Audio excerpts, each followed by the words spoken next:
Kurt didn't say one. Oh my god, this guy. Matt, I don't say one, one, so it's not on the broadcast.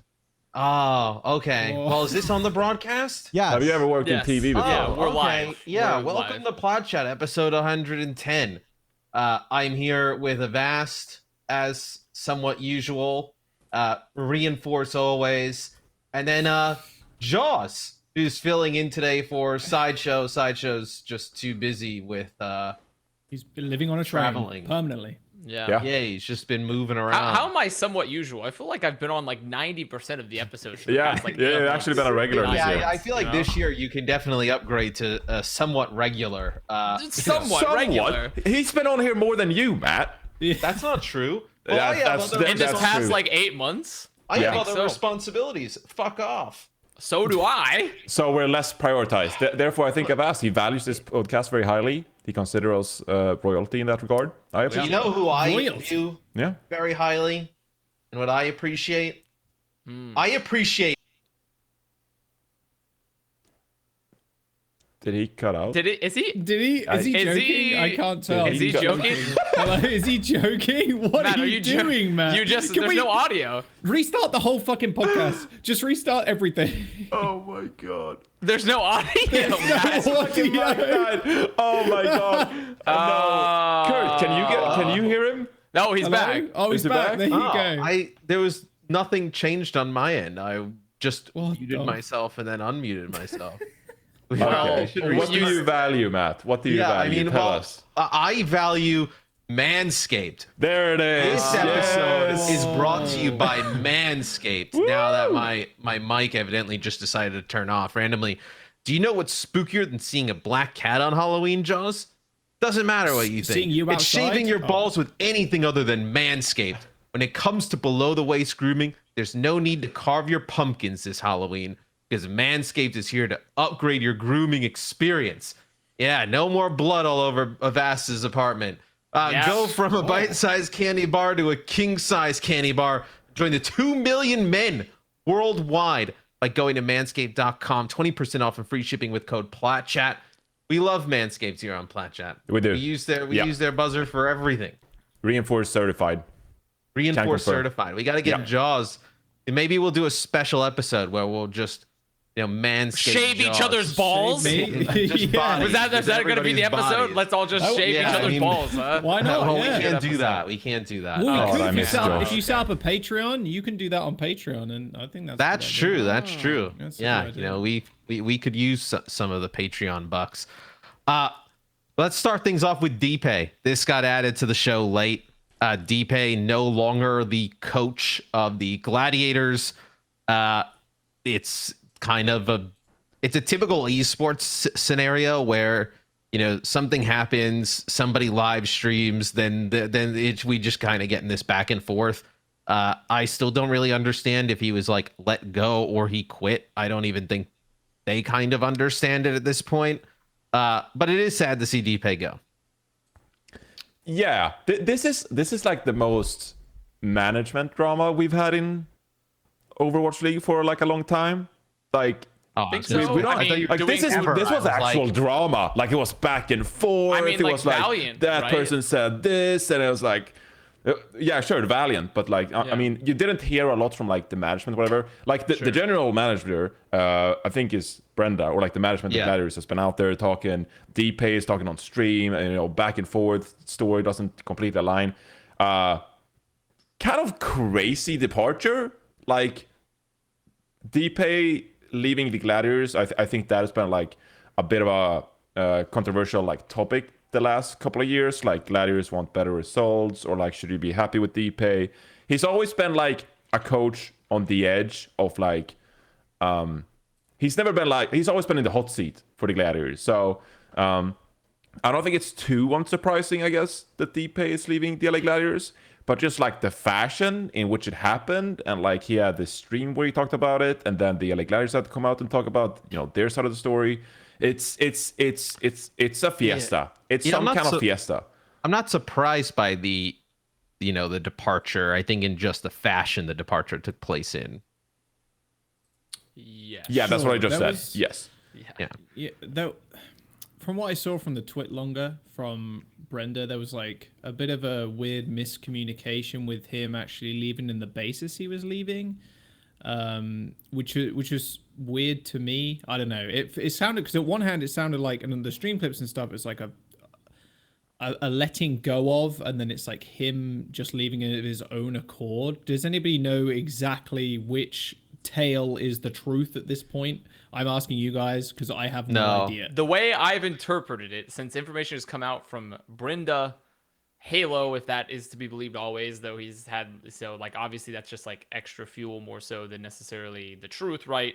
Is when we take everything into account, it sounds like they didn't agree to fire him in this meeting that happened. They had not come to that conclusion, and then he left in an emotional manner, and then essentially, by all accounts, it almost sounded like he just like quit on this. He just quit there, and then, but he thought he was fired, but he wasn't fired. Yeah, but he actually just quit. Well, it's interesting, right? Because I mean, look, there's a reason we don't talk a lot about like Halo and his like rumors and everything that goes around, because it's not. Sometimes it's like, we want to wait until things are confirmed. But he did tweet out like 3 weeks ago that the Gladiators were keeping Dpei, and now 3 weeks later, you get this whole thing. And Halo tweeted out as well, Dpei wasn't fired. So, whether it's like mutual or Dpei just leaving on its own accord. It's definitely not mutual, is what it is. Yeah. It sounds like one. no It's way. definitely not mutual. Because if it was mutual, there would be one. But I don't think he was fired on the spot. Yeah. It doesn't sound like he was fired on the spot. And a lot of people came out. This is Brenda's reply, tweet longer, that was released yesterday, Sunday. We record on Mondays. And a lot of people seem to vouch for Brenda as well, saying that like she does her due diligence in like, treating whether it's players or staff right or whatever. So, Dpei, I didn't listen to the stream clip, but it was like he was personally attacked or something. It seems, rather unclear what actually went down, and both parties should probably just have like talked it out or something. It sounds like a very pretty good. emotionally charged stream and response to the whole thing. Yeah, there's a lot of stuff that's just kind of, I mean, it feels very muddy, right? Where like, I think one of the things Dpei was like kind of whether he had an issue with or complaining about was not knowing kind of where the team was at, like I guess budget wise or something. But then they sign, a funny Astro. They sign Ons. They get like Kebster. They bring back Shoot and Skewed. Like that seems fine to me. Like I mean, I don't. Stacked roster, yeah. Right, and he is the coach, right? He's not necessarily the GM. So, I mean, sure, he does have probably insight into, which players to pick up and who they want, but probably past that, that's like a GM's responsibility. So I think probably it just sounds like really muddy. Probably something we'll never actually kind of know what was actually going on or what happened. But Gladiators need a coach now. They do. Yeah, the rumor to promote FaZe. It's FaZe, right? Yeah. It's FaZe, and so who was with them last year? There's been like good reviews of. I think it's pretty interesting, the whole going back to the Dpei thing though, because remember at one point Dpei was the GM or an assistant GM for this team. Yeah. And both it was roles literally were like last year, I believe, or not in 2020, but in 2019, or not 2021, but 2020, he was the assistant GM, I believe. Or one of those years, like he was assistant GM.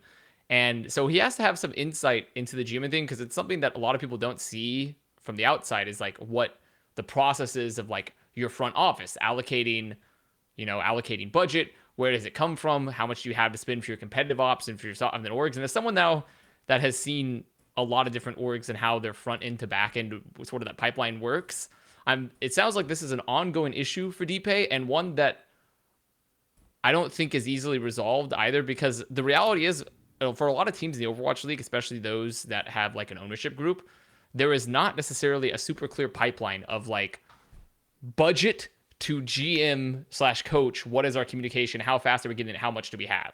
It's a very kind of open process at times where there's a lot of factors being decided, and budgets are sometimes even flexible where you get told the budget and then the GM will go to, or a head coach even will go to the GM, or the GM will go to the ownership and be like, I really want to get this guy. You gave me X amount. Can you give me this Yeah, we much need more, X to make potentially. it happen, and You know, and that'll sometimes happen. Like, it's a very free-flowing situation how budgets work. So I don't know. I feel like in this particular instance, like, it's probably an ongoing dispute with him and how the org handled off-season contracts and budget for players. But it's also not something that's like Gladiators specific, because I've talked to a lot of different GMs and head coaches, and the budget is oftentimes a very serious point of contention early on for a lot of teams, or they just decide it, unless they've like one of the few orgs that decide it very early on. There are some that are like, this is your budget, you're not going over, you can go under, but you're not going over. And like, that's just the situation when it comes to budgets here. And I'm surprised Dpei was not able to work around that a little bit more, because I feel like it's a very common aspect of coaching in Overwatch League. I think we'll kind of like move on, but that kind of segues into like roster stuff, right? Where I think this year specifically, right, where a lot of teams have kind of cleaned house, so to speak, and moved on from some of their players. The first thing we can talk about is actually the Valiant. They moved on from everybody, so it's really not that much to talk about. Yeah. So is that really a surprise? Yeah, No, To anybody in the room? But I think though you see there's with obviously the league being played on like Overwatch 2, right? There's a new opportunity to get new fans interested in your team, right? If you have the right group of players and you're competitive, and like we were just talking before this, those players stream, they do social, right? Because there'll be a ton of interest in watching the game early on, and if you have good pro players and they're repping your brand on like Twitch, YouTube, whatever, there's a good chance you're going to grow, right, as a team, and have one of those fan bases. The Valiant, they've kind of gutted their fan base, by the moves they made last year. I think this is a team that we literally know nothing about in terms of what they're going to do coming into next year. Apparently, came out today, I think, or well, a rumor. Where welcome to the Halo show. Apparently, they're supposed to keep in APAC. They're staying in APAC. Picking up APAC. So if they do that, I'd like to see them go after some of like the the younger Chinese talent contenders or something like Supposedly that. they're also spending money. They're not, but that's not even Interesting. But the thing is that's not even you. And also, I'm just going to piggyback off that to give my own point. I remember when we were talking about Valiant earlier of this beginning year and like midway through, my personal opinion was I never think the current ownership group, which was, I can't remember which Chinese esports organization that is like that is essentially running the spot for Valiant, or that Immortals sold to them or gave ownership stewardship to, pretty much.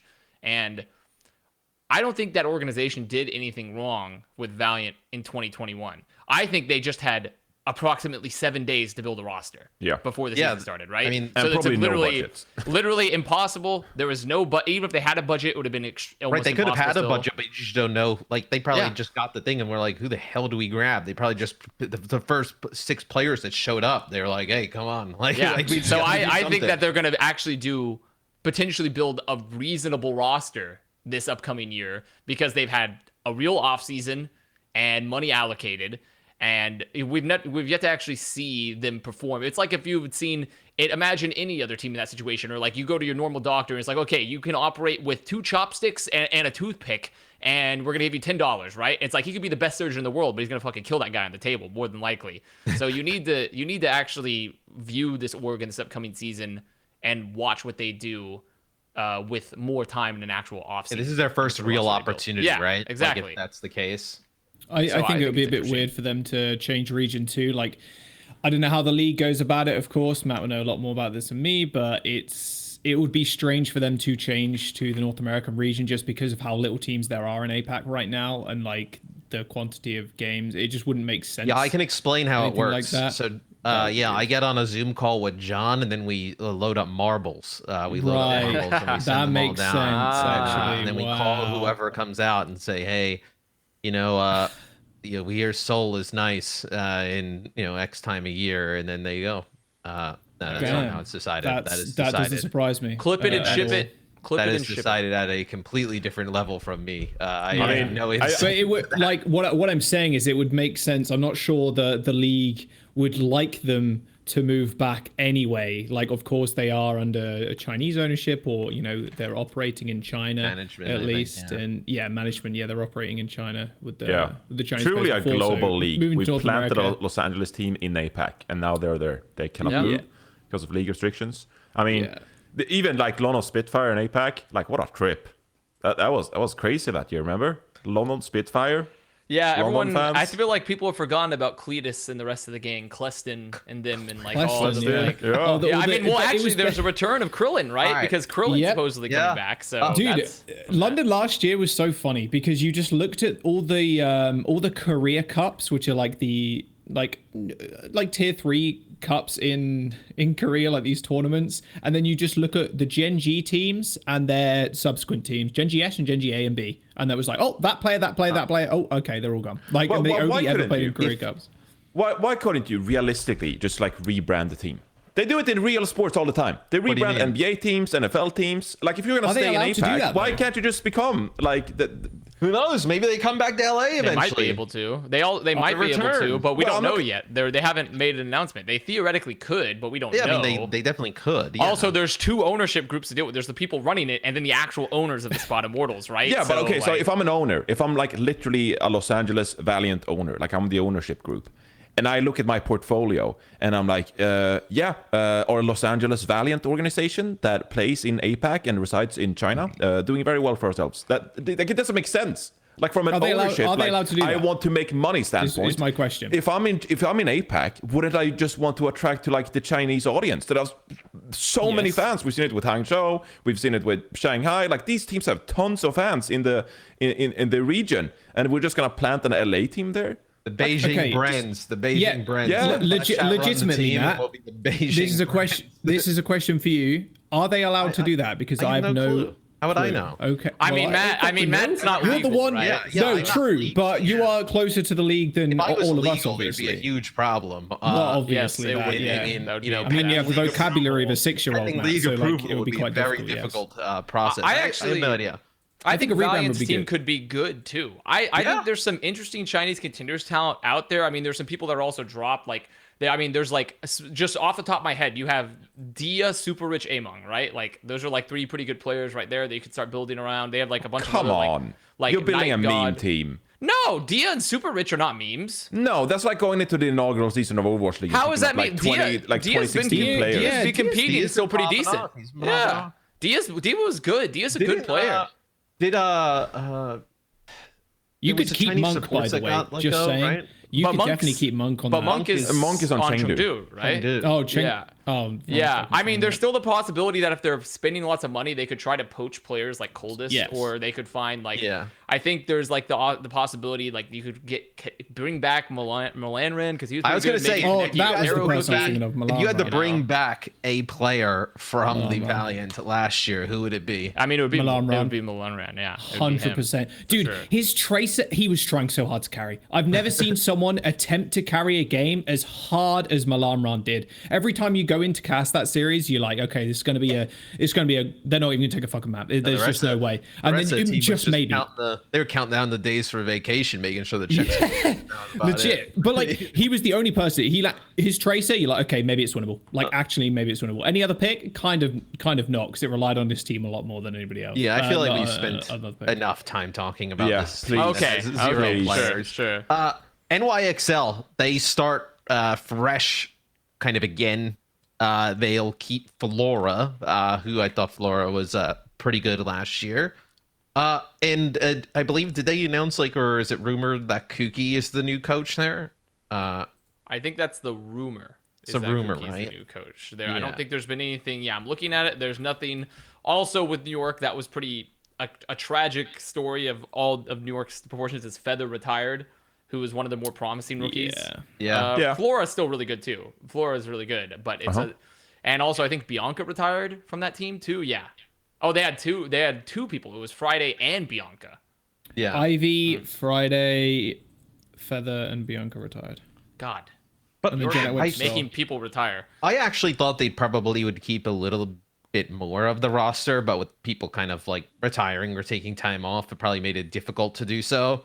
The biggest, obviously, Guamlong. is Jjonak Would've been leaving good. NYXL, where I think that makes a ton of sense, even for both sides. Like, you know, Jjonak, I don't think is obviously getting any younger, right? He wants to win. And this team is looking to kind of rebuild from the ground up, right? And go in new directions. So he doesn't want to waste his time there probably, and then NYXL doesn't want to waste his time either. So they kind of part ways. Yeah, New York. They did an interesting experiment with their rookie thing, but it's when you do a rookie roster, I feel like, especially one where you're like, oh, we're doing this for the long term build. It's always weird when you drop almost everyone, like you talked about, Matt, because then you've essentially just wasted a year. All you've done is just essentially waste a year, right? Like the only person they're holding on to develop still is Flora, which is a pretty good prospect, right? But everything else is scrapped. Though you could make the argument that, like, of the people they possibly could have kept that could have continued to develop, one of them retired with Feather. And then would you really kept this tank line of like Pong and Kalios and stuff and Bianca? Probably not. I think you just want to take your chances, right? Like if you sign like 1 or 2 or 3 of those players even, like you're kind of tied to them, of course, going into next season. But with all the other organizations like letting go some of their players, everyone, like a lot of teams are rebuilding just like from scratch. It opens up the door for you to either re-sign that player again, or you can, explore options and see if there's another player that is really lucrative to you. Was it Yaki as well that was rumored? No. Yeah, I believe so. But it's Yaki, and I think like weren't there some rumors about Ghanam too? It's essentially just going to be Mayhem with Tuki, Yeah, so it's rumors, right? Who knows? Yeah, but the point being is that had you kept some of this year's players to your roster, you potentially wouldn't have room for someone like Yaki, if that makes sense, right? So I think New Excelsior, while they had a couple of players that were like, good for them, I think Kalios coming into the season and like did a fairly decent job in the tank line that struggled early on. But I just don't think it makes sense to like keep those players around if you could potentially look at better players being free agents throughout a 6-month off season. Well, this year more than any, I feel like typically in free agency in the past, I feel like you kind of got rewarded for acting like early and fast, which I think is still obviously preferable for some of the top players. But this year with so many teams kind of trying to rebuild and start over, and so many players obviously and contenders from all the different regions, there's a lot of time for them to build and pick up actually like quality players, whereas opposed to in previous years, right, you missed out on like the 2 tanks coming in from contenders and you were just shit out of luck.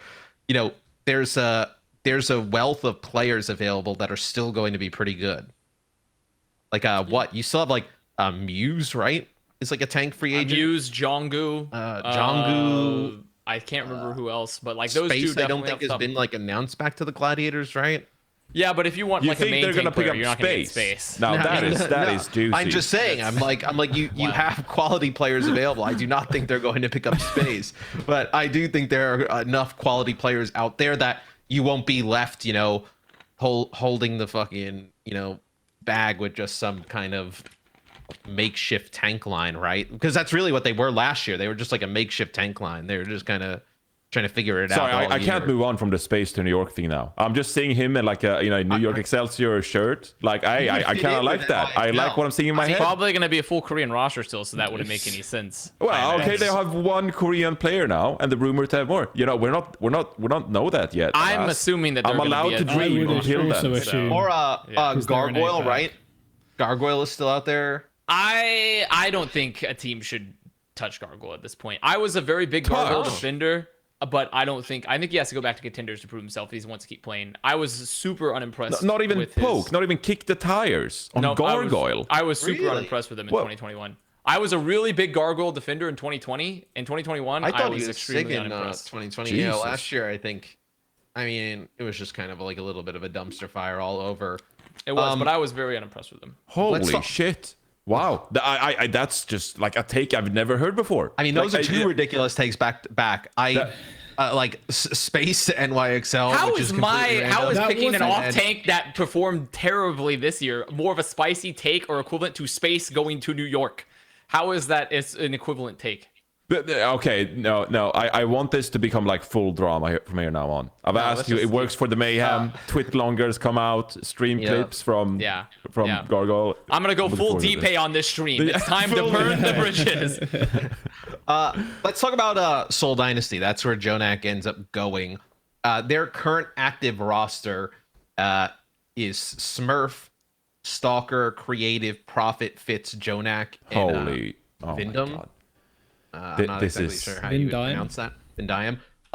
This team could be fucking nuts. This team could be like actually fucking crazy good. Like Profit and Fitz, I think, are a DPS duo that you would hold up to any in the league, as is, right? You add Jjonak to the team, where I'm of the opinion that like Jjonak is still top tier. I think NYXL was playing such like a old version of Overwatch that like never really evolved, that he's probably been kind of like held back a little bit.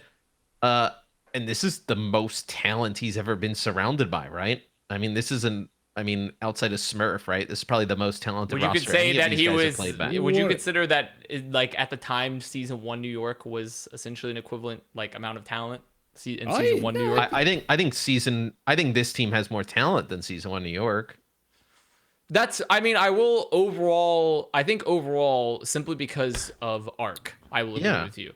That's the biggest thing. I will say simply because of Arc, because Arc was always more of a leader type of player than half was of- mechanics. ha- While more- Vindiam is like a very, of, very strong mechanical player. How many players from season 1 New York are even in the league anymore? Yeah, but I mean, we're not talking about, we're yeah. talking For the about like time, the though, talent if you at the can- time, Right, the time, yeah. But I think that still overall, I would agree with your take, because Arc was never a very high skilled mechanical player, and Vindiam is really good. I mean, but if you look at the roster, they had like the most well-rounded main tank, one of the best off tanks. They had the best tracer in the world on Sabiolbe, or well, Striker was also competing for that. And you have one of the most diverse players in Libero, and you had Pine, the best hit scan player at the time. I think this is a silly conversation. It's a What Well, are I we mean, doing? but Seoul Dynasty now, I mean, but they also have, but I mean, yeah, sure, whatever. It's regardless of the point. Let's move on. Let's not even talk. What are we doing then? Let's move on from that point. This team could be actually like a team that actually gets Seoul Dynasty a trophy. I'm excited to see this version of Seoul, because I don't think this team will kind of have the tragedy as every other Seoul roster has had the last like 2 years. Hey, I'm not ruling it out. I'm not ruling it out. Okay, we'll get to Toronto Defiant later, but I still view Seoul Dynasty the with way. this roster, you've eliminated I see them. They have a certain frame. You know, You eliminated the suspects, though, Johnny. You gotten rid of Bedosian 2 years ago. You got rid of Gesture. Now you're down to just one suspect with Profit. Here. They also There's just one, revamped their just one coaching left. staff too. They don't have their coaching staff. That's Oh yeah, been Changoon is for gone. Yeah. Changoon a is gone. while. But I do think there are two big question marks with Dynasty. Right? Is Smurf going to be able to compete at the top level on off tanks, because they don't have another tank player right now? Yeah, not sure. And on top of that, they have they also have Jjonak, who I do think Jjonak has more to show, because his performance this past year was fine, but he was also on not a very good team, so it's very hard as a support player to look really good on rough teams. But still, comparatively to a lot of other top tier flex supports, I don't think Jjonak is currently in the conversation as like a top flex support, right? Is he hovering in like a mid tier right now based off his performance historically and this past year? I'd say sure, but I wouldn't necessarily put him at a top tier flex support. But part of that's just because he was on a rough team, right? So He's it's hard definitely to still necessarily riding see. a lot off of the MVP. So I don't necessarily think there's two big question marks with this team right now about like where do they go tank wise, and They does have Jjonak to add move up? another tank, I assume. but what will they at this point? I don't think they will, because they've already got 1, 2, 3, 5, 7 players. Yeah. And the league minimum is 6. I mean, they're right? going hard. Like, why not? If you were trying to win the I mean, at championship, this point, then- you may But as well have had one would tank. you pick up would you pick up someone like Stalker over picking up a different tank that is going to be specialized in off tanks? And then you have Smurf. There's still 12 slots in your team, right? Yeah, there is, Because it's but- 5v5, you don't. Yeah, but you'd okay, be sure. It straight depends how throwing much. if you have 12 spots, though. I think. Yeah, That's- like yeah, it depends. I It think depends that on how one much may be bag a they big want to throw at like other people. In my mind, at least, going into Overwatch 2, I think teams are going to stick with the 2, 2, and 2 in the way that they have two players for each roster if they're going to go with a minimum of 6. But you have 2 tanks, because you would need someone to specialize in the off tanks and specialize in the main tanks mainly, right? That was what it was in my head. Do they There's go no- above 7 players? I don't think so. There's no world in which we see like, I mean, this is a batshit topic I'm even about to introduce. There's no world in which we see a team attempt to use a DPS player in the tank role to fill the potential Roadhog, Zarya, Doomfist D.Va. tank. You mean the Yeah, checkmate? Doomfist is a tank, right? That would be wild. there's Well, I mean, Stalker there coming out on is- Doomfist. Yes, I mean, I think there's That a is world in which possible. like if tanks are more brawly and offensive and more mechanical, maybe there's an argument to have a DPS player pick up some of those. But you have to have so someone that's watched in Overwatch historically done it more than likely. Someone, I mean, because they're not Checkmate too many... and Mirror. Yeah, yeah. But Checkmate also doesn't even count because he was playing meme main tank. Yeah, not He off was tank, playing. right? He was playing So- Ryujie Kong. He was. Yeah, so I don't even think. I think it's possible. I feel like Seoul will probably pick up another off tank. Yeah. Anyways. Yeah, you more need than like an likely. off tank. Yeah, I you mean, need I something unless like they're really banking on Smurf, because Smurf has played off tank in the Overwatch League before. But the thing is, historically, he's always just been not as good as Super has, because Super's just an incredibly flexible player. So I don't know if that necessarily means Smurf is unable to compete at the top level if given more time on an off tank role. But it's like, so he could grow into it potentially. But overall, I'm happy with the DPS pickups and Vindime. I think those are all very, very good for Seoul. I am scared sure. though. Like we'll see how the other teams like turn out in the league, of course. Like we'll judge all the rosters, you know, do a power rankings and all that good stuff in like 6 months. I am scared that this becomes like washed up central in a new game, 5 versus 5 though, and like 2 weeks in, we're like, oh, Smurf is not as good as we. But you know, But there's just no way, Johnny. There is What no do you mean way there's no that way? becomes washed It's up totally central. possible. No, It's it's not. totally No, it's possible. not. This series has to be a You're dumpster telling me fire. Profit is going to be The washed gas up is randomly leaking. just No, because the game has a I different actually- texture pack on it? No, I don't I think so, actually mate. think though, to Johnny's point, you know, with a new game, you are going to have younger players who are going to grind non-stop. Do some of the older players who kind of have been around put in the amount of time to, you know, play at that? Because there's new, you know, obviously new maps, new modes. You know, what do the old maps play like on 5v5? Like, there's going to be so much to kind of relearn and redo that there is just a world in which maybe, you know, if you don't put as much time in and you're a little bit older, you don't grasp it as fast. I'm just gonna say, okay, this is gonna turn. Jaws is gonna like skyrocket out of this room. Like he's gonna like go through the roof when I say this, okay? Go on. If in 2017 you would have predicted that Seoul Dynasty would finish 8th with Miro, Vijay Hong, Sunba, all of these legends finished 8th with all these new teams coming in, I think you would have been on crazy pills. So it has happened. Seoul Dynasty come into like the Overwatch League and like, oh my god, it's Dallas Fuel versus Seoul Dynasty, the two best teams, historic teams, Lunatic High, oh my god, it's amazing. And now we're coming to Overwatch 2 and it's a repeat. We're like, oh, Jjonak has like the 2018 Vijay Hong season, which wasn't terribly bad, but Bren had questionable illustrations at times. Miro got benched in 2018. Or it's like, oh my god, this DPS line. Of course, Profit and Fitz is an amazing Miro DPS is line. waiting But for the I'm just combine. saying He's waiting for the the combine. Seoul Dynasty season I from definitely hell get it. has already happened. It happened in 2018. And so I'm not ruling it out, okay? Like the dumpster is there. It's like California grass just waiting to go on fire. I'm like, it doesn't have to, but if it was on fire tomorrow, I wouldn't be surprised. What I get it, right? But I think the consistency over the last few years has just kind of proven how good they are and how good they will be going into another game. We're not Consistency of talking about the 2 months of This is fucking esports. Alienware monthly melee that no one fucking should give a shit We about move in anymore. Those hyperspeed, players going to Joss. move on. We I know move we in move in hyperspeed in hyperspeed, esports. but you look at people like Profit who have been good since the fucking inception of the league, bro.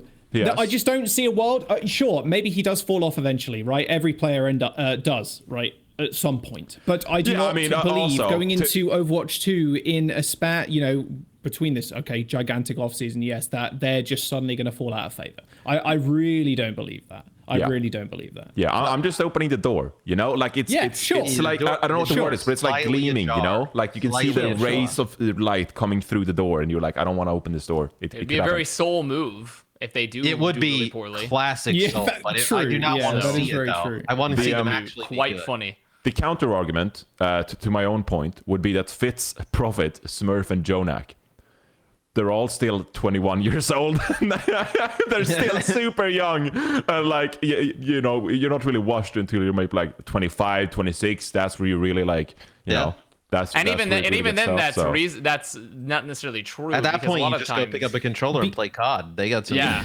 Also, or go play Valorant or something. Like, there's plenty of older players there that performed really well. It's more of a motivation issue, more so than an age. I also think Overwatch as a whole. I think we discussed this a long time ago, and I think maybe it might have been on your stream actually, Connor. But maybe we were talking about how Overwatch, in general, compared to a lot of other esports, does heavily favor like the 17 to 20-year-old age demographic, rather than looking at players that maybe are a lot better, that are a little bit older than that, because they really fucking like, this could be one or two reasons, really like the young up-and-coming superstar because they're going to pop off over the next couple of years, or they're looking at the up-and-coming young superstar that they can pay 2 packets of ramen and £17 for. You know what I mean? Like, that's Pretty good.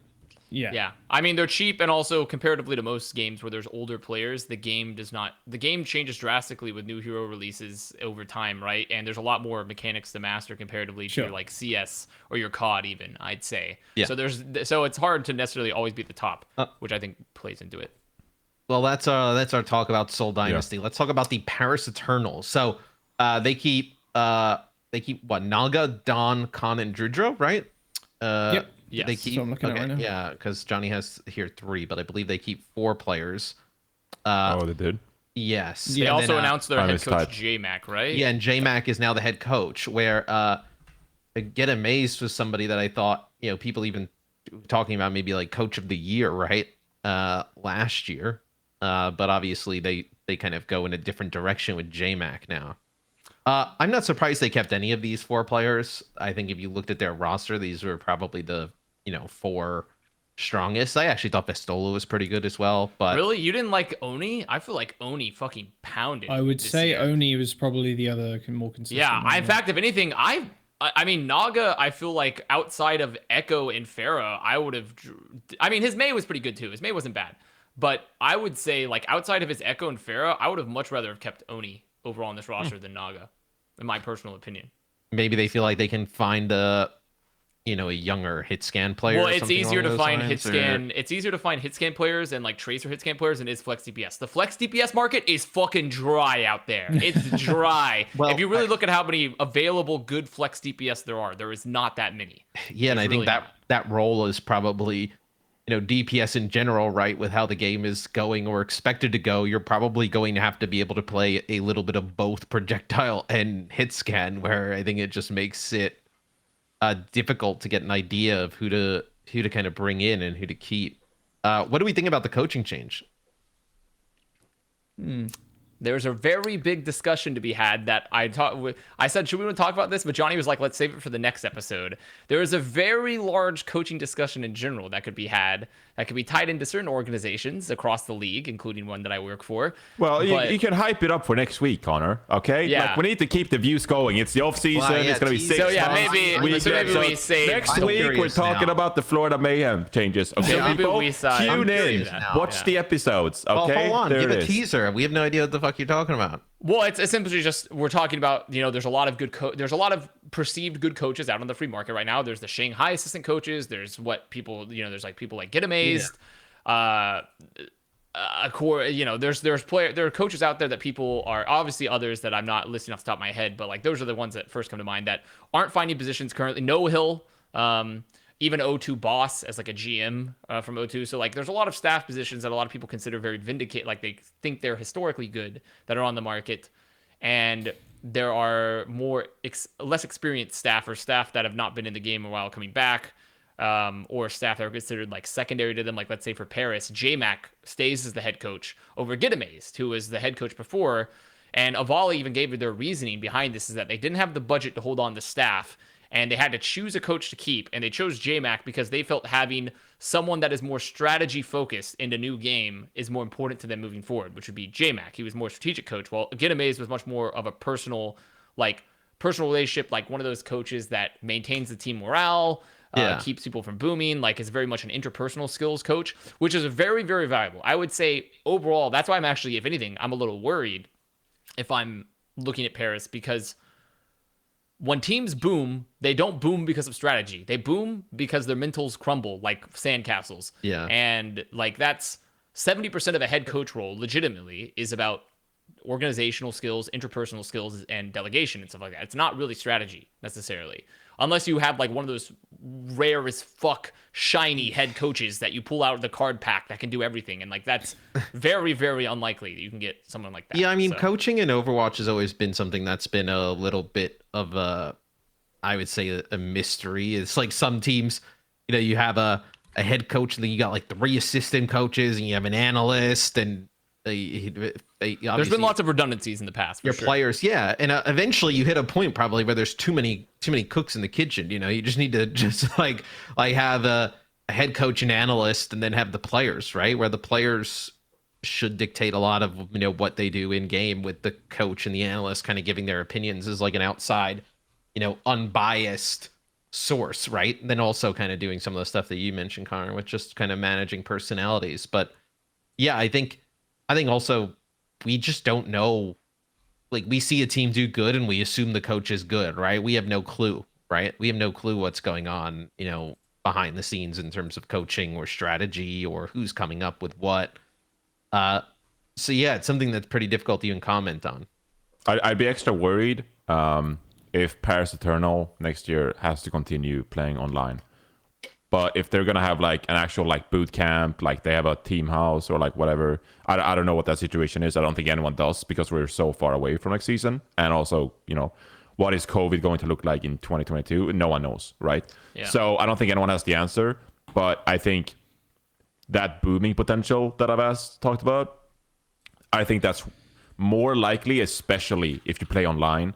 And if you aren't like hanging out in a house, if you aren't like becoming actual like real life friends with your teammates, compared to like if you just like log on and then you have to jump into Discord or whatever and, you know, do that kind of stuff. That's where it's really helpful, I think, to have a figure like Get Amazed, who like gets people fired up early in the morning, you know, talk strategy.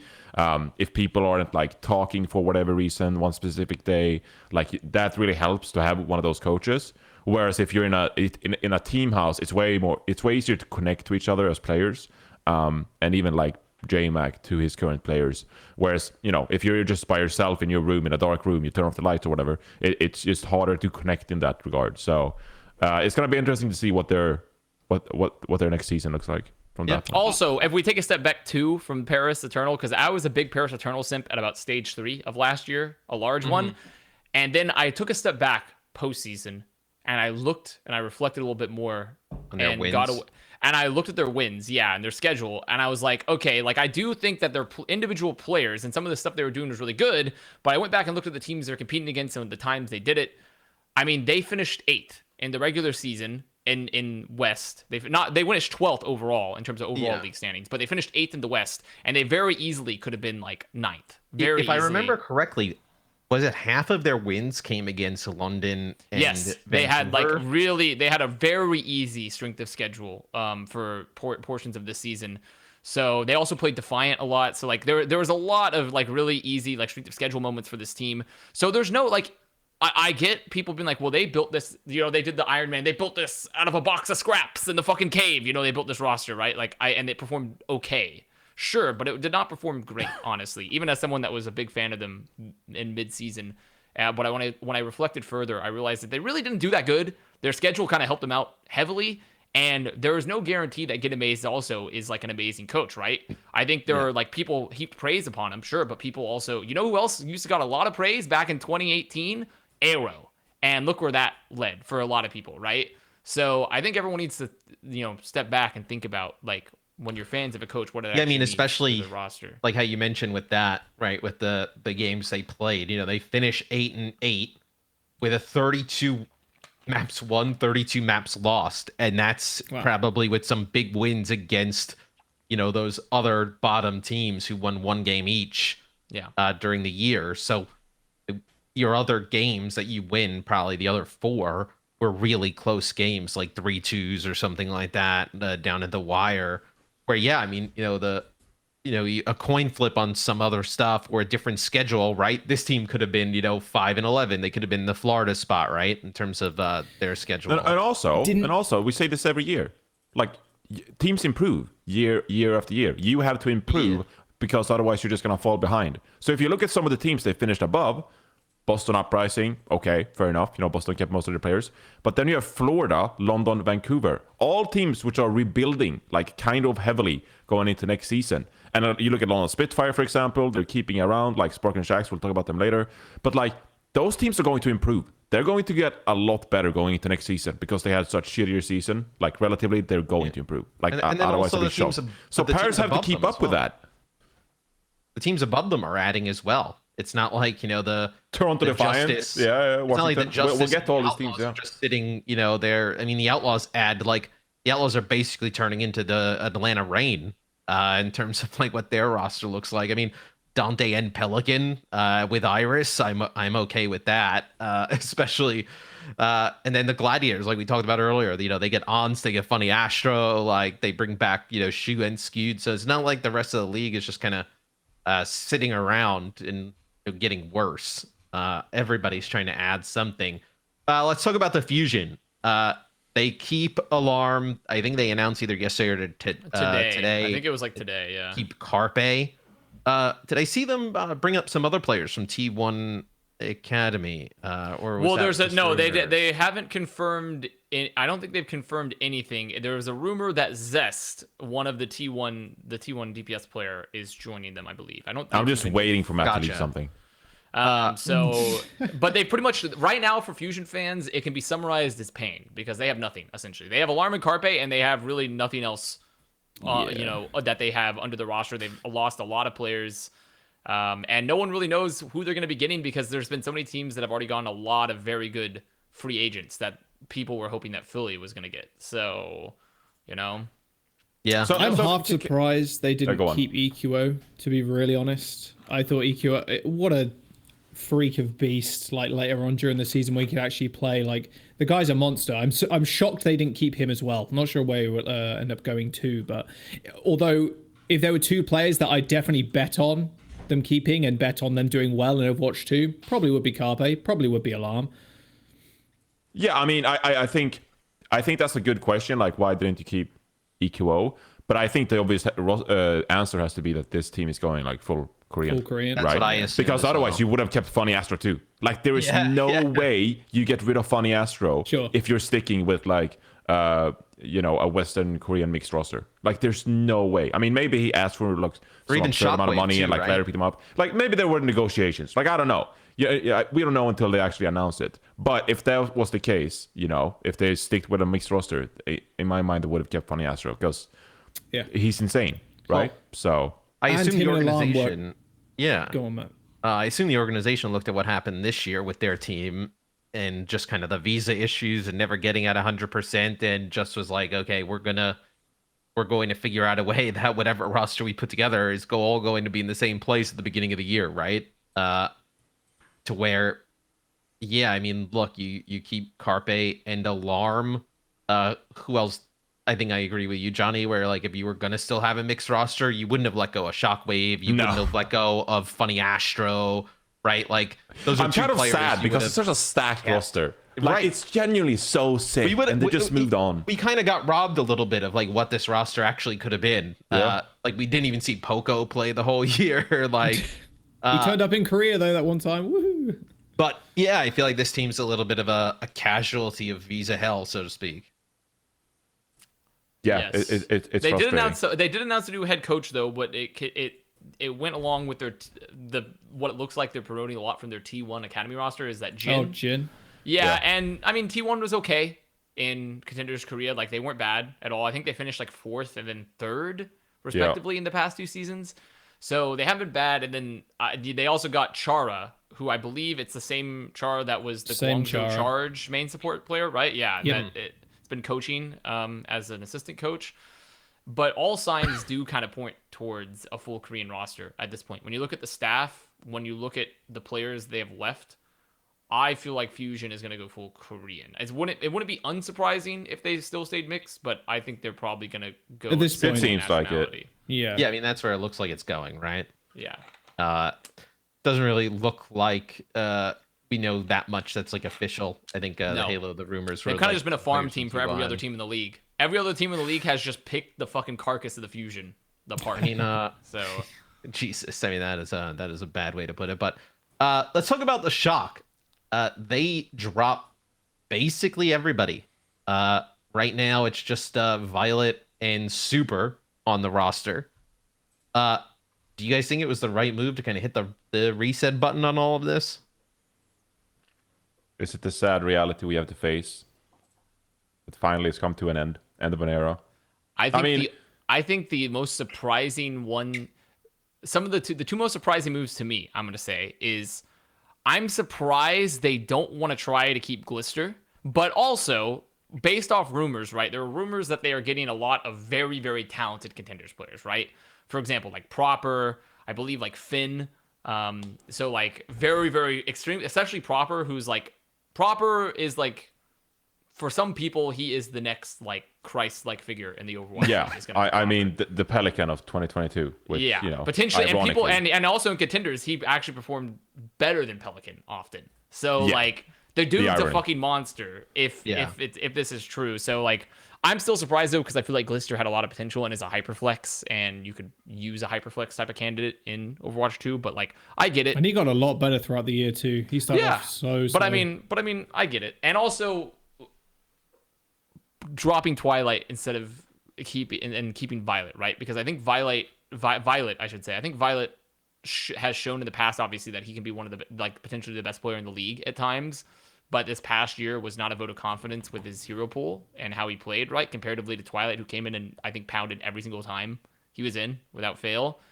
But they're probably just making a bet that they think Violet can return to form, especially if they get another flexible player like Finn to play alongside him. Yeah, and I think probably a large part of, you know, some of these drops and changes is I don't think you could have went into next year with a majority same roster, because I think just the vibes and the way this team was like, this team just did not click at all. It just seemed really kind of off throughout the year.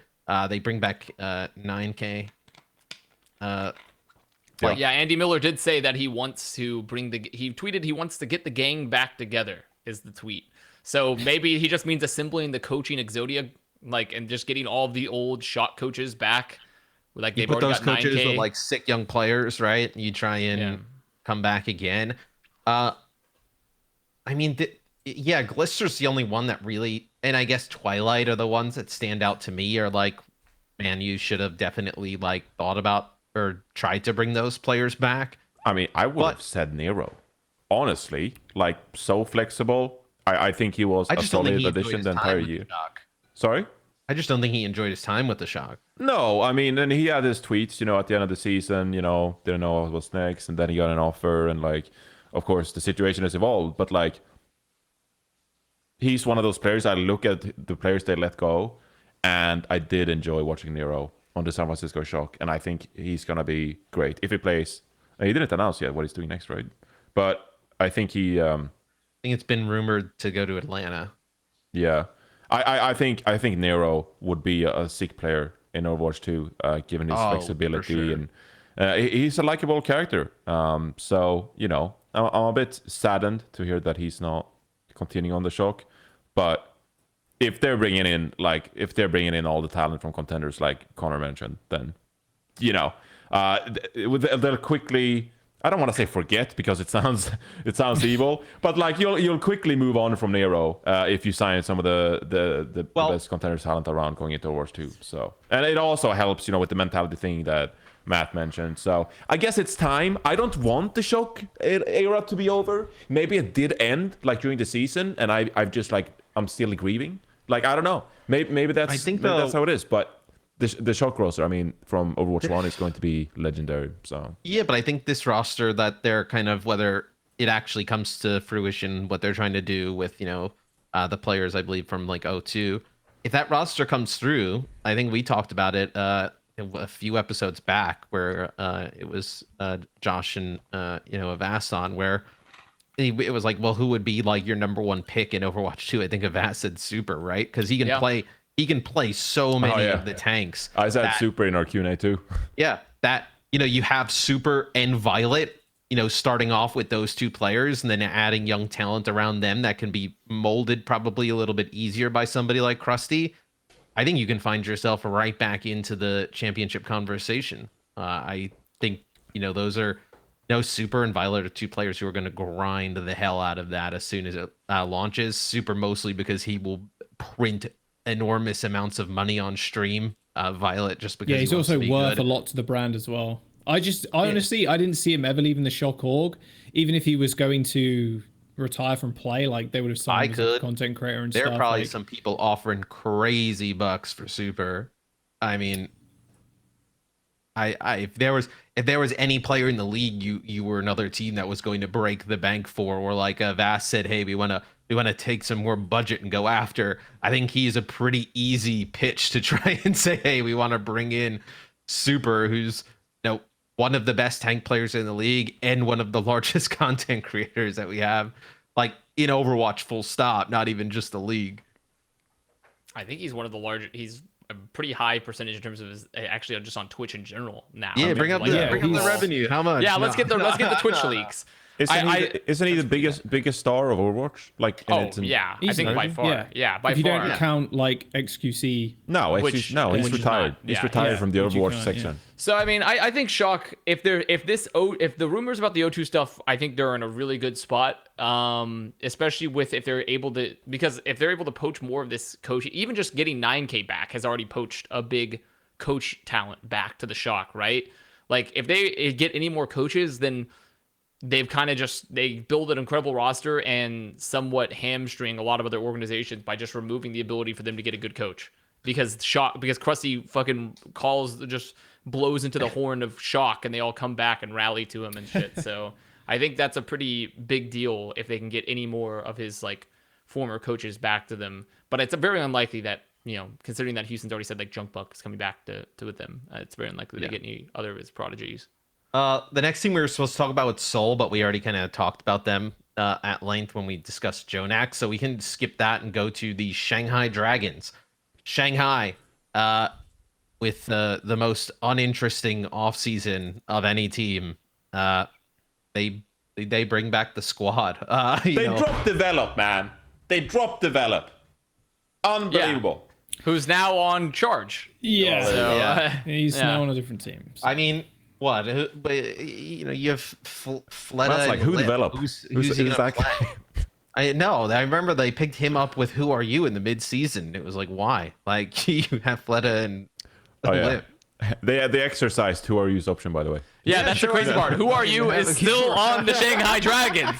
That's crazy. That's crazy to me. That he's got to be the ultimate homie. He's got to be just like legitimately. Well, the thing is, but that's it. Almost seems impossible because back in the day, way years ago, the juice was "Who Are You" was the opposite of a homie. He was the anti-homie. He was awful. A lot of people did not like working with "Who Are You" back in the day. So but that's very different. Like that was he does have a fuck ton of talent though. Like he could be super sick in a new game. You never know. But I mean, this team is still stacked. I mean, there's nothing. I'm not surprised that they brought back everybody. Pretty much. Well, they didn't bring back everyone. They dropped all their assistant coaches for the most part. They dropped, or not all of them, but they dropped 2 assistant coaches, right? Which that's when we were talking about the coaching conversation. There are assistant coaches that now have a championship caliber stuff, like with J-Feel and I believe Dongsu, that are both on the market right now. And then they picked up, shockingly enough, Pavane, the old New York coach. Didn't he do Valorant Didn't he coach Valorant? I think he was on the C9. I think he was on the C9 Korea team. C9 Korea. He was before they removed that because of like region restrictions for having too many orgs and too many spots, right? So like. And now he's back with Shanghai, and like it's a very weird situation. Like they've kept Moon, sure, but I don't know. This team, I don't think you can really look too much into it. But it is going to be. I think the case study to watch for here is like similar to what happened to Shock. Shock, all of their assistant coaches scattered to the wind. There was a diaspora of sorts, right? And then they had a much worse 2021, which is not necessarily directly related, but you can definitely maybe see that maybe there's something related to that. Now the Jjonak and 9K were gone for that year. And then Shanghai are losing 2 important coaches are with them that they just want to win championship. What happens if they have a worse year next year, but they have the same roster? Does that mean those assistant coaches were vitally important to them? Does that mean the game is different? Does that mean the players are stopping? Like, who knows? But it's just something to watch. It's still something to watch. That like when we craft our narratives and we go into the narrative chamber to just like, pick a random narrative to talk about. That's gonna be one. Yeah, I think we'll have to come up with some kind of interesting coaching brain drain narrative because the roster, it's quite boring because everybody's really good. I like it though. I mean, I'm sure we all like it. Like they re-signed everybody, but it gives you that like final boss kind of mentality. That like Shanghai, like all these teams, they're like scattering. They're trying to build new rosters. They're rebuilding. Shanghai Dragons, they're the king. Yeah, we go again. You want to come for the king? Yeah. Build a nice roster. You know who's trying to go for them? The Toronto Defiant. Oh my god. They're making plays. Toronto. What is going on? They bring back Hisu. They add Twilight, and then they add Hotba. So I kind of I like the Hisu. I liked Twilight. I'm a little bit worried about Hotba. He is very flexible, but I'm not too sure. What the coach KDG, right? Did he coach Hotba with Philly? Yeah, he used to be the head coach. He was the head coach of Philly, and then before that he was the coach of Seoul. Was that when he was Hotba on the roster at that time for Philly though? I think 2020, right? On New York at the time. Well, he was with 2020, so I think you might be. Well, Hotba was with. Let's make sure. Let's. Yeah, he was on New York at that season. So yeah, they missed each other. In 2020 he was on Philly and Hotba was on New York. That is correct. Okay, yeah, because I was gonna say, if it was kind of down the same train of like you had Sato who was on Philly, then you get rid of him, you bring in another Philly guy, but like I love the Twilight pickup. I think Hisu is great as well. This one came out of nowhere though. I mean, this is a bit of a shocker to me. I mean, it's, I've seen a lot of there's a shocking amount of Toronto Defiant fans, and I don't know why. But like, well, it's because they were the only big Canadian org, right? That had big players on it at one point. All right, fair enough. I'm not moving away from my idea of what Toronto Defiant is. Okay, until they actually look good, until they have like a winning record, until they like actually compete with some of these top teams, they're still the org where like players go to kill off their careers. And so I'm just very scared on behalf of Twilight, Hotba, Hisu. Is he going to like get out of Toronto Defiant jail? And maybe this is the season. They're investing. They're trying to pick up all these sick players. Maybe 2022 will be really good for them. But I'm very skeptical. I'm afraid. I'm afraid for Hotba. I'm afraid for Twilight. I wish them well. I hope they come out on top with a lot of wins. I know they're passionate. I can't put myself on the line to be like Toronto Defiant is the next coming of Jesus. Well, Toronto Call of Duty, they actually have a season. really good roster, and they've been obviously trying to win in Overwatch League as well, but they just have not put a roster together. And it always feels like they kind of hit on a few people, and then there's like a few obvious misses where I'd love to see what else they add to this. Could you add somebody like Glister to this team, right? Glister with like. Well, you need flex God. DPSs. They need flex DPSs. They have no DPS players. The market, Glister, based off rumors, does not have any very flex DPS left. Honestly, that are eligible. Glister, Hisu, Twilight's a decent combo. That's a very good combo. I could get behind that. I mean, I just think you have to sort out the tank role, right? And then they were rumored to get Smurf, right? And then it didn't happen. Yeah, but I mean that's like probably home field advantage there, right? Like go. Yeah, sure. I'm just saying that would have been like wild. This team would have been off the goop. Yeah, I mean, what Smurf, notable tanks Smurf, are Hisu, left Twilight right now? would have been nuts. I mean, you have what? You have Muse left. Muse, yeah. You Muse, have Muse, Jjonak are both left. You could re-sign Sato. There was like Kellen. There was Kellen, right? The tank player, but I believe he's rumored to go somewhere else, if I remember properly. If I'm thinking of I think if you put Muse on this team, it would be pretty fucking sick, honestly. I Kellen, think who was from Hisu and Twilight are a good like backbone, you could say already, and maybe Hotba. We'll see. I didn't really think he was very good. What about did Marvel announce anything? Marv 1 has not been announced for anything yet. So there's also another Marvel good one on the list. Yeah. So there's some options. I honestly think Hop is not a bad shout out because I didn't think his year last year was bad at all. I thought he had like a pretty decent year, and he is flexible. Okay. He was flexible, right? And that is important. In worst case, if they can't find a flex DPS, they just have Hoppa play flex DPS versus his tank. You see Hoppa's Tracer, right? Remember Hoppa's Tracer? You know, there are some rumors. Also makes Hoppa one of the few players to enter the 4 jersey club. Yeah. Hoppa's now been in 4 different teams alongside like NYXL, Rascal. Charge, Philly. I think Rascal and Fissure are like the only other 2. I want to say. Fisher, was he on 4 teams? I thought it was Seoul, Glads, London, Seoul, Yeah. Glads, London, and Vancouver. 4, right? Oh, he was on Vancouver. Yeah. Yeah. So I think it's just him, those 3. There might be someone I'm missing, but it's a pretty interesting career for him. All the He same. was on Vancouver in the offseason. Yeah, in the 1 month. offseason. Yeah, but still, he was part of it. He's part of there, right? I'm sure they mailed him a jersey. I want I the mean, fight I to was be good. overly harsh initially on this team. Okay, don't get me wrong. If you go through my folder of takes, you know, if we dig through the archives, I've forever been like a KDG supporter since his time on Seoul Dynasty. Hotba as well. I supported him when he was in New York Excelsior. Twilight this entire year. I've been like, I like Twilight on San Francisco. I also sneakily like picking up Moby Dick, the assistant coach from Philly. So he has had time working with KDG on Philadelphia Fusion. Of course, Moby Dick was part of that franchise for a long time. So I like the pieces. I'm just scared of the Toronto Defiant curse. Like this is completely like mythological. It's like my barrier to liking Toronto Defiant. So I mean, they could it's also- completely like irrational, defies logic. I like the pieces, but can they make it happen? That's They the could big bring question. back a player like Lastro, right, to give you another flex report. Well, Velastro left the team and is rumored to go. I think it's like somewhere. I can't remember where, but Lastro, they dropped him and he's rumored to go somewhere else. I did see that. Why do I feel like it was Houston with Iris? Also, if I'm going to be honest, I would rather have I would personally rather have Twilight over Lastro because both their best heroes are Ana. Right. So like, and I do think Lastro's really good. I just don't think if you have Twilight, there's no reason to have. You can maybe Lastro. try and sign Aspire. You can get him back for. I don't think Someone they're gonna. needs to sign Aspire. I think somebody. I don't know if they're going to go. go for another mixed roster again. No, though. I don't see Yeah. it. But I mean, Aspire definitely does need to be signed. He's very, very good. Definitely. So, but Yeah, I it don't think sounds they're like- going to go for a mixed roster again. Yeah, it sounds like there were some potential issues with that the last time.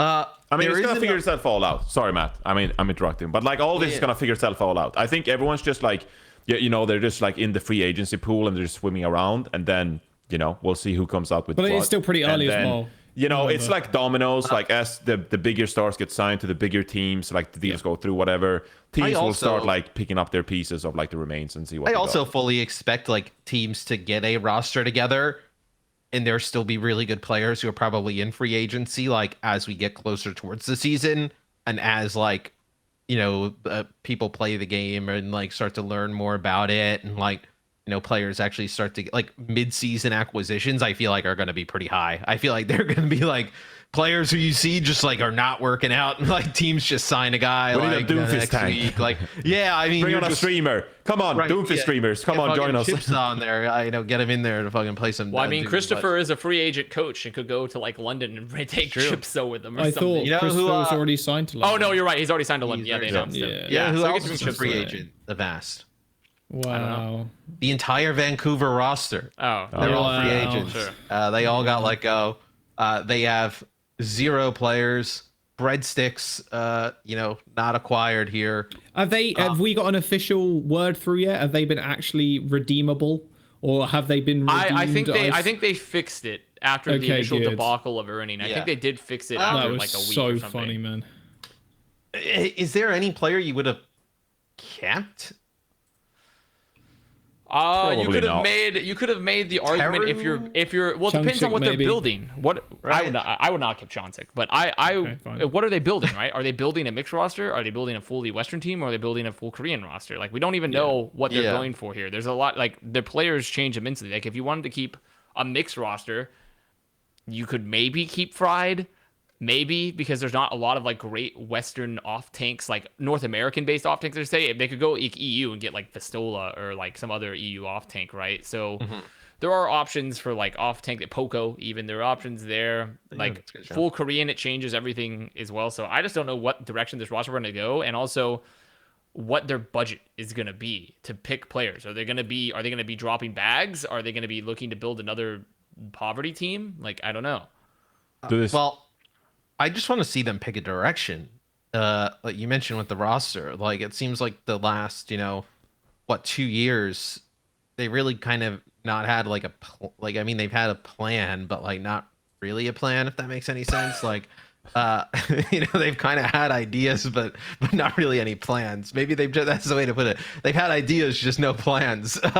Where now they actually need a plan. Where I think you blow this roster up. And yeah, you make a decision. Are we going to go full Western? Are we going to go full Korean? What are we going to do if we go full Western or Korean in terms of like, are we going to try and build younger? Are we going to try and get veterans? Like, just make some decision, because it feels like they've just been somewhere in the middle for the last 2 years and it's gotten them nowhere. I mean, there are no rumors, which tells me that they're like not in the conversation to sign big players. Here's a fucking take. They're going to be the last team to sign an actual roster, like a full, like, this is our players that we want to play. Yeah, I don't think it's a hot take. 100%. I think they just like get the scraps. Yeah, I will tell. think I so mean, too. now that I proposed it, I will tell a rumor I've heard. Okay. I have heard some interesting figures of players where I'm not going to name names of players, but the money being the actual amount of the contracts is not small. I'm talking very big contracts. So like, supposedly there is money being spent for the Vancouvers in the Vancouver contracts are big. In Like, fact, they're thick. literally larger than I ever would have thought possible from this Interesting. organization. Interesting. So did they sell the Adamas Esports facility? Is that what? I don't know what it is. I mean, the thing is, Okay. the ownership group is They need to get money independently somewhere. wealthy, right? They have a lot of Right. money. So, like, if they want to spend money, they can. From what I've heard, I don't know what the direction exactly of the roster of. I heard player names floating around, but like just the actual amount of money that is being proposed on the table for these contracts are pretty big, like extremely comparable to any sort of tier 1 roster. Well, I think it makes I'm sense going to for- love to come back to the sound clip of you saying that, and there's just like a bunch of like, No, but it contenders doesn't mean the players roster's on going to be like- good. It doesn't mean the No, I'm roster's just going to be saying, good. I'm just it could be saying. funny. It could be funny. Yeah. But I do think though, like the last year or two, like I guess you can make the argument like, hey, like let's try and put together a team that is a little bit on the more budget side and see if we can win games. But like with Overwatch 2 and stuff, like this is like we talked about earlier, like this is your opportunity to actually like build a fan base. Like probably so many new people will get into the game and play the game who didn't even watch Overwatch League in season 2 or 3, have no idea, they were just complete dog shit, and they might be like, that team's kind of cool, like whatever, I'll root for them. And I mean, fucking hell, people root for the Dragons. They went 0-40. I mean, the people have like such small like memories in this space that Sure, but I think the Dragons, they were I like, think that's a very different story, though. I think that was more like a Cinderella kind of holy. like fuck, if you when work they for actually find a Harvard, you'll series. write like psychological papers on the narrative of Shanghai Dragons and Yeah. how they went from like getting fans because they were dog shit and then getting fans because they won. I think for a few teams, like Overwatch 2 is actually the best thing that ever could happen to the league for them. Seriously, just on your point, Matt, because they just get to hit this massive reset button and then go, oh, well, that didn't exist. well, you have a good idea of the fan base now, right? Just kind of the baseline, what people like, and then Yeah. you can grow from there. I mean, the Vancouver Titans this year, although they were terrible, they were like a very bad team. The fucking breadsticks promotion was probably, if you're gonna bring one thing back, don't bring back any of the players. Bring back fucking Pizza Hut. Pizza Hut. Bring back Pizza Hut. Pizza That's Hut. who I wanna True. see. Actually I don't want to true. see any of the players Agreed. come back. I just want to see Pizza Hut back. We need breadsticks back next year. That's the only requirement I have for this Titans. I would love to see them do a roster announcement video, and the first With the bingo just the video, breadsticks? the first thing is just Pizza Hut. Like that's honestly, the fans would care a ton about that they knew. You know that what they breadsticks could are do? coming You know, back. they did the custom pizzas before. They could lay out all the pizzas and then slowly reveal each player with that kind of thing with this custom pizza they fucking made. I would like that, actually. It's just like a pizza portrait or something, or just like Yeah, the custom pizza exactly. next to the nameplate of the player. That would Yeah. It would actually, be I'm incredible. telling you, if they just become a pizza franchise, they'll make It so would much be money. funny. It would be so funny, and they'd have an identity Yeah. too. Everybody loved It the would be breadsticks promotion fucking about funny. it. But Look. granted, breadsticks only partially worked because the peasants were starving. They were desperate for anything. That is And true. literally a crumb of Vancouver success in any way, whether it be Honestly, getting them though, food or yeah, not. I mean, this team is a few decent players and a few wins away, and Pizza Hut coming back from being one of the more popular teams. Okay, That is not out of let the me ask you realm. this question. It is Let me not ask out you of this the realm. question, just to Yeah. put it into perspective. I mean, Pizza Hut with Vancouver Titans. it must have been the most successful sponsorship It had to deal have been. in Overwatch League It had to have history. been.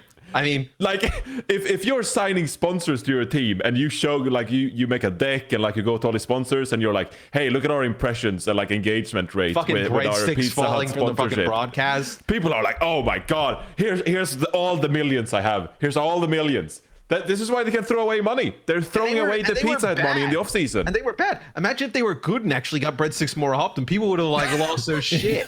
I mean, they like this team realistically could be on the cusp of being a fan favorite. Not even a meme. You need to bring Pizza Hut back though. If you They don't could make the most money out of any Overwatch League team next season through a sponsorship deal. I don't think It they is- can ever be a fan favorite on purpose, though. I think it's entirely No, they- ironic.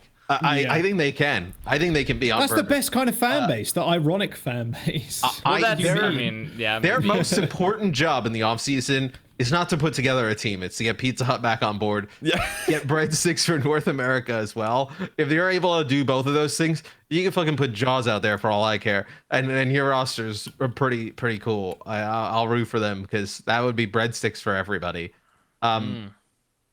I know. You know, we're saying What's Tim the great is we Tapman and, like, didn't talk about Courage. any of the players trying to find any new locations. We just talked about how important it's to then bring back Pizza Hut. hey, man, it's the biggest storyline. Well, I of mean, the let's year. talk about their roster. Who do you think would even necessarily get signed anywhere else? We Do you tried, see- Avast. We tried, and we got like 2 minutes, and we couldn't talk about the players because no one wants to. I could see Linkser being like a coach or something. Yeah, like I think the only player there was 2 players on that roster that showed that they potentially have what it takes to still compete, and that would be like Teru and Fried. Yeah. Would be my picks. Dalton had his moments, but so I mean their DPS line, there's something potentially their DPS line and then Okay, Fried, would you there's rather some- have Dalton or Aspire? I mean, yeah, I'd have Aspire every day of the Aspire week. every but day. like, the point being is that there is theoretically some hope for them. When you look at like Fire and Wolf, like I don't think you can really see a lot of great, especially with new contenders talent that's available. Like I don't see options for them necessarily moving forward. I don't see Chongzik playing unless he goes back to contenders either. So there's a very, and even all those players that we listed, I don't know. I just don't see it's going to happen that they're going to actually be picked up again. So Yeah. it's tough. Yep. This roster is a tough situation. It's tough. Yeah. very We got tough. one team left to talk about, and that's the Washington Justice. They bring back Decay, Mag, Fury, Assassin, and they get Happy, which I think is a cool pickup.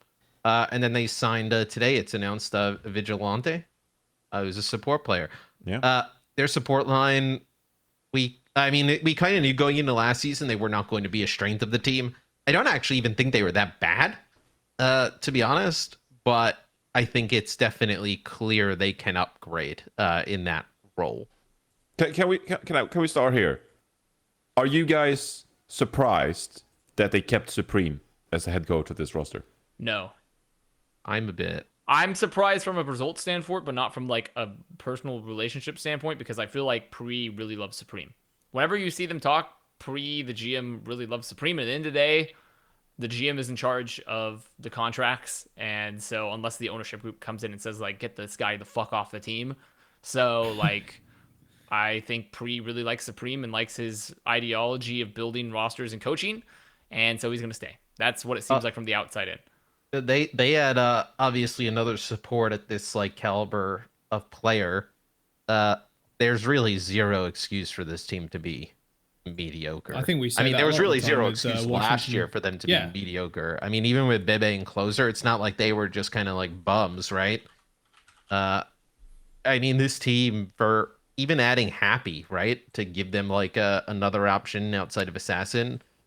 Like, Yeah, I mean, I hope I think we that's say the this too case. much. And I actually just think we say this too much. I think at this point, I am done giving excuses to Washington Justice, and if they don't perform, wouldn't be shocked. At all. You say that about Happy. I'm with Jaws here. You say that as like an alternative to Assassin.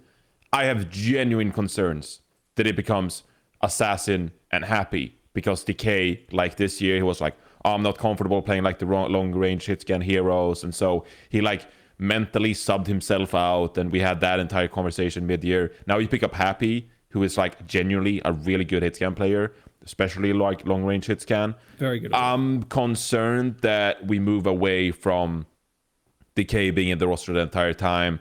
Assassin had like the biggest roller coaster of any Overwatch League player in the entire league this year. You have Fury and Mag, who you look at that on paper and you're like, oh my god, Fury and Mag. But you can only have one tank in Overwatch 2. So are you gonna start Fury or are you gonna start Mag? Like, yeah, they're two great players to have in your disposal. But it really comes down to the backline. Vigilante, he doesn't turn ovation until like July 1st. So really, we have no idea what this team is going to look like. I think the rumor is that Wait, it's Krillin. July? I think the rumor is that he's not gonna be of age for a while. 2 months. 2 months of Overwatch League. I think that the rumor is that Krillin, the old London Spitfire My player, man. the mullet champion, mullet. is supposedly going to be the stand-in for the time being. But then Until July. But then you have to think about also, yeah, exactly. Like you have Krillin, who's I wouldn't say necessarily had a very good Overwatch League career so far, and is going to be replacing your backline. Also, still don't know what your other support player is going to be. They only have currently one support signed. And you don't know, and also a lot of the other some of the best support players from Korea have, and supposedly in North America, have all been signed at this point. So there are free agents available, like Lastro, Is Unique is not signed, right? There are players available, but like, are they going to be top tier? Because once again, if you're trying to build a top tier roster here, and you're not getting top tier talent, the only new top tier signing that's on this team currently is Vigilante. So And Happy, I guess. And Happy too. So you know, we hold this team to a very high standard, or like at least I did. You know, going into the season, I was like top 3 team. You know, they're gonna be sick, whatever. I don't know where you hold them now, like where you rate them among all the other teams. But in general, I would say that I look at this team almost like a bit of a super team that failed their expectations. Like they didn't live up to their expectations this year, and like going into next year, people will still be like, hey, they have tons of potential, they're going to be a fantastic team. But then you load on to New York, and we're potentially looking at like a lineup for whatever they want to roll out with, and it's Mag, Assassin, Happy, Krillin, and I don't fucking know, Jexay, Ansun J, and you're like, whoa, this is not what I signed up for. You know, I signed up for Fury, I signed up for Decay, I signed up for like championship potential, and we're rolling out with like Krillin and input average main support player, Assassin, and Happy. And I'm like, this could be like a roller coaster all over again, just like different loops and shit. So I'm concerned. I'm concerned. I just don't think the team's going to do well at all. Like I don't know who you pick up. And I don't know who's on the table right now for them in their books. Like, oh, maybe we'll pick up this player. I just don't think anything's really going to solve this core issue that Justice have. I just have no hopes for them after the last If this team had Kuki instead, I would have been so much more. Well, I mean, they did get Ty Dalla, who's an assistant coach from Glads. After Glads had a pretty good season. So, and also I believe Ty Dalla, if I remember properly, he was with Charge. The year Charge was like decent. Yeah. So like, there is hope that maybe this assistant coach, maybe Supreme moves over towards like a facilitation role, less of a strategy role, and Ty Dalla is much more of a strategic coach, and that's going to fix a lot of their in-game coherency and things like that, right? So there is possibilities that, because on paper, once again, since they kept a lot of the same Justice players, those players are really good. I mean, Mag, Fury, like Assassin, like Decay, they have a lot of very good players. They've added Vigilante, who's very, very talented from Talon. They've, they got Happy, who we all know is a nut.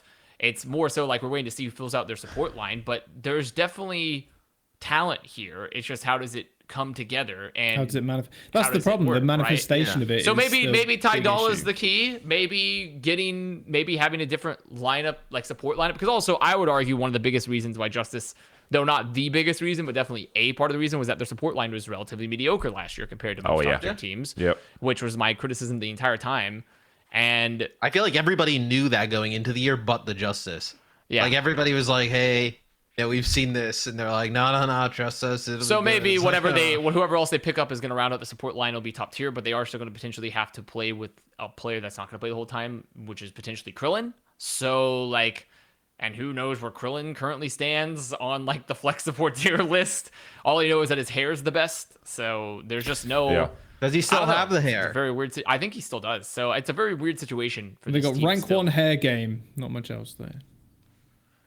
Yeah. Paul. Pre did say on Twitter that Vigilante is the first of several key pieces we'll be adding for the long-term vision of the Washington Justice. So I assume we can expect more like 17, 18-year-olds being added to this roster to like, look for the future coming. I mean, there's still a lot, right? years, I mean, just etc. T1's So, contenders team, if they don't get signed to Philadelphia Fusion, I think there's a lot of... yeah, I mean, I think a lot obviously of... Krillin's on that team, but I think maybe you could add Unique too. Sure, but then you have, Shock waiting in the wings as well. You're looking at O1 and T1 and all these top Korean contenders teams and seeing what they do as well. Washington Justice, they hurt my feelings in 2021. And they did a genius idea of rolling out their own beer and alcohol to cope with it. That's all I have, but they need to prove it. They need to prove themselves in 2022. Otherwise, it's back on the beer on the regular basis. Yeah, I mean, that is... It's a real thing. Now you get to the most exciting part of the episode, which I have no idea who this is going to be, but it's time for Bren's Player of the Week. There it is. Has anyone talked to John? Bren? No.